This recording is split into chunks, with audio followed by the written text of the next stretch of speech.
Charles Mille traz o futebol para o Brasil em 1894 e passa a praticar esse jogo num clube chamado São Paulo Athletic Club. Uns 2 anos depois, um outro jovem, também da elite, só que aqui no Rio de Janeiro, chamado Oscar Cox, ele volta de uma temporada de estudos na Suíça e traz o futebol também para o Rio de Janeiro. Então, o futebol teria em São Paulo a sua origem com Charles Mille e no Rio de Janeiro com Oscar Cox. Essa é a versão oficial que ficou consolidada, na historiografia como a principal origem do futebol. Só que existe uma corrente de historiadores que defende que o futebol já era praticado aqui no Brasil, que ele teria sido praticado por marinheiros ingleses que, quando paravam aqui no porto, aqui no Rio de Janeiro, eles jogavam uma bolinha, batiam uma bola, entre eles, e que isso teria se difundido de alguma forma, principalmente em alguns colégios religiosos, onde o futebol era praticado pelos padres como uma atividade física.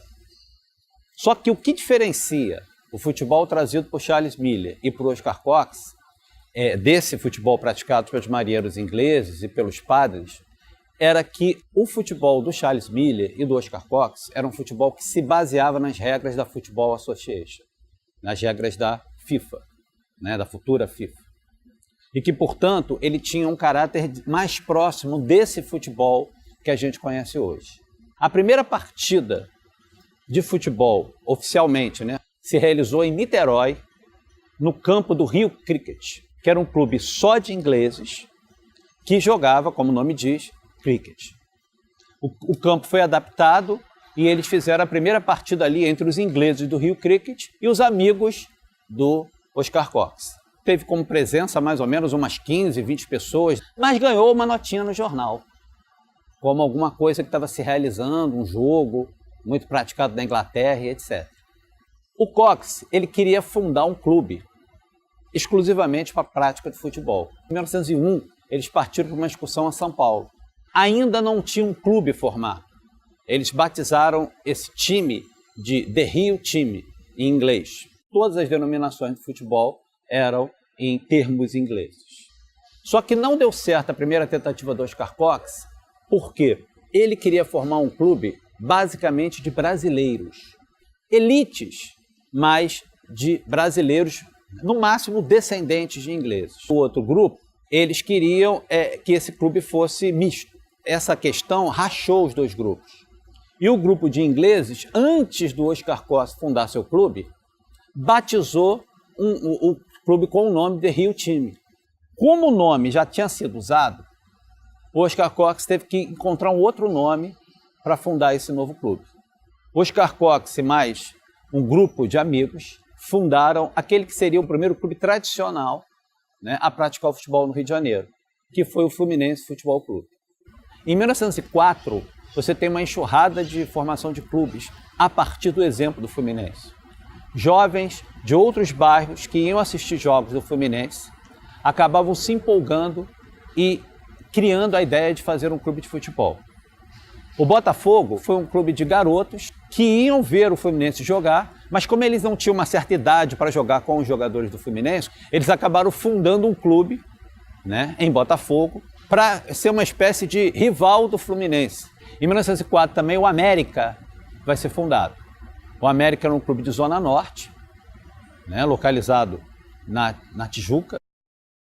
E, na verdade, o América é quase que uma versão do Fluminense na Zona Norte. O América ele se autodefiniu como o clube mais elitizado depois do Fluminense.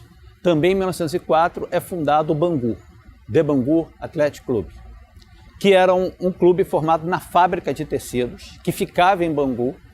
Era uma fábrica de ingleses que não conseguiam, digamos assim, ter 2 quadros para praticar o futebol. E aí eles mesclavam esses quadros com operários da fábrica.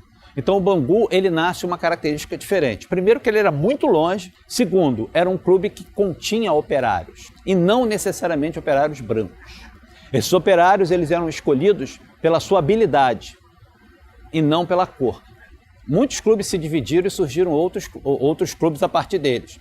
Mas nenhum clube teve um racha como o Fluminense teve em 1911, que é o racha que vai originar o Flamengo. A popularização do futebol é um marco difícil de ser definido. Oficialmente, ela se dá em 1919, com a realização aqui no Rio de Janeiro, no campo do Fluminense, do Campeonato Sul-Americano de Futebol 1919, que foi a primeira vitória internacional da seleção brasileira. E ela vai atrair uma multidão de pessoas para o estádio Fluminense. Calcula-se que cerca de 30 mil pessoas assistiram esse jogo. É um número muito grande para assistir um jogo de futebol. Em 1914, a gente já tem como dizer que o futebol era o mais popular de todos os esportes, barrando inclusive o remo. Apesar de nas arquibancadas você ter um público seleto de pessoas, né, de mulheres bem vestidas, de homens de fraque, você já tinha no estádio do Fluminense a divisão entre arquibancada e geral. Na arquibancada ficava a plateia elegante e na geral iam os outros. Não existe nenhum documento no Fluminense e eu acredito que na maioria dos clubes não há nenhum documento que diga é proibido associação de negros nesse clube. A discriminação se dava de uma outra forma. Primeiro, cobrando uma joia de entrada. Joia é um dinheiro que o cara tem que dar para entrar como sócio do clube, elevada. O Fluminense cobrava uma joia de 5 mil réis, o que era mais ou menos o valor de um chapéu naquela época. Outra forma de exclusão era a roupa, o traje que você tinha que usar. Você não podia frequentar a sede sem usar smoke, na festa você tinha que ir, né, com determinados trajes. Então isso era uma forma de exclusão social, sem necessariamente você dizer é proibido.